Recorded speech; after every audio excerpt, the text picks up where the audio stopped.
Hi everyone, welcome to Tournament Talks. I'm Christy Halbert. This is a recap of Day 4 of the Paris Games. Session 9, 10, and 11 took the ring today. 10 bouts in each session. Let's get to some of the highlights. The first bout of Session 9 was Roscoe Hill of the USA against Bill Benanon of France. Roscoe is so fast, and he's happy at long range where he can use his long jab to the head or body to pick apart his opponents. With his long arms, he doesn't often work on the inside. He has his own style, often his hands are down, wide, and he'll bait with a high chin to counterpunch his opponent. Roscoe is often taller than his opponents at 5'9" in the 51 kilogram or 112 pound division. But in this match, Hill is at 5'9" and Benama is at 5'10", and they are the two tallest in the entire category. At the start of the round, each boxer used their reach to jab.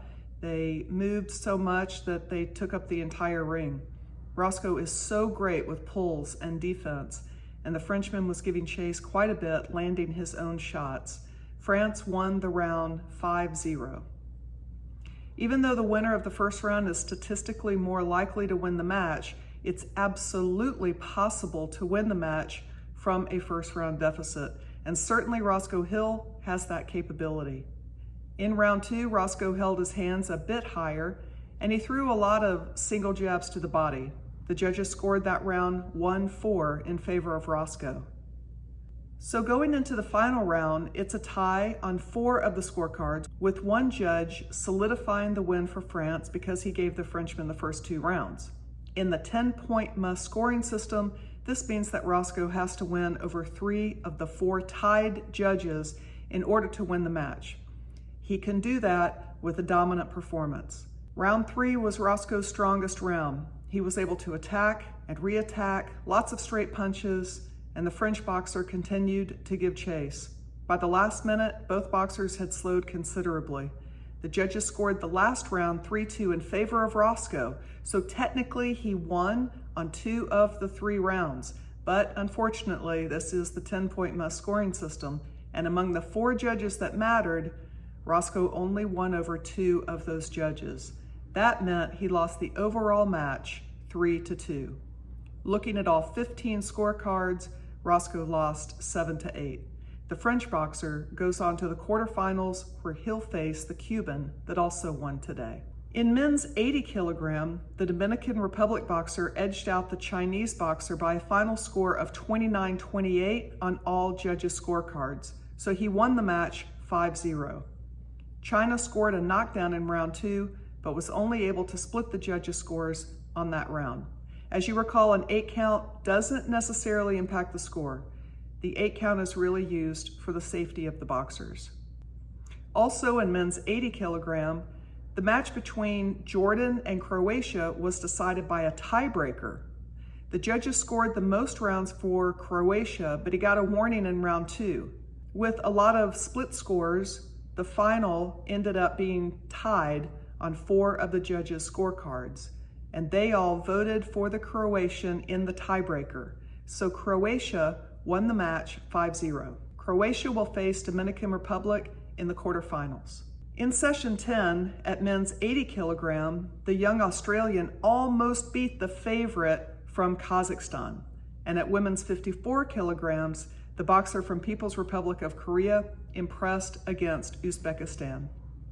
At women's 57 kilograms, Alyssa Mendoza from the US made her Olympic debut. Alyssa is from Idaho. She's 20 years old. Her nickname is the Wrecking Machine. Tajikistan was the flag bearer for her country in the opening ceremony.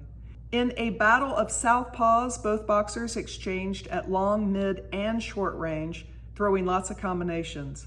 Alyssa was on the front foot most of the round, pressuring her opponent into the outer areas of the ring. The judges scored the first round 3-2 in favor of Alyssa Mendoza. In round 2, the Tajikistan boxer started a little faster. She threw a lot of single shots while Alyssa stayed on the front foot pressure. Alyssa was cautioned for holding and low head in that round. Tajikistan started switching to orthodox stance about halfway through the round, and the boxers tangled after most exchanges, sometimes each lunging in. Judges scored round 2 4-1 in favor of Tajikistan.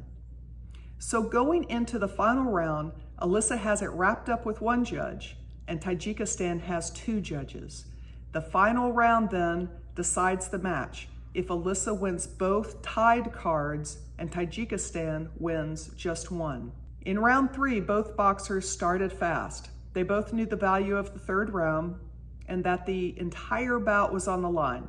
Alyssa used her jab well, but the boxers continued to tangle, so things got somewhat sloppy and likely difficult for the judges to see those inside shots. Alyssa went for broke, almost throwing nonstop. A little trickle of blood from her nose was evident late in the round, and at the conclusion of the bout, the body language of Tajikistan and her team were celebratory, and Team USA looked worried. All the judges scored the final round for Alyssa. She won the bout with a 3-2 split decision. It's a huge win for Alyssa Mendoza and proof that you keep boxing until the final bell.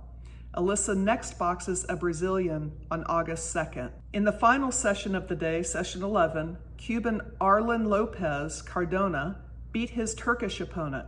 The Turkish boxer got in some good shots and worked nicely to the body, but Lopez got stronger with each round, and his experience shows in his timing and evasive maneuvers. So Lopez is 1 step closer to becoming one of only a handful of boxers to win gold at 3 Olympic Games. Let's see what's upcoming for Team USA tomorrow, July 31st. Jamal Harvey makes his Olympic debut against Brazil at 57 kilograms, and Omari Jones makes his Olympic debut against Taiwan at 71 kilograms. More bouts coming up tomorrow in 3 sessions: men's 57, men's 71, women's 60, and women's 75 kilograms. Enjoy the tournament.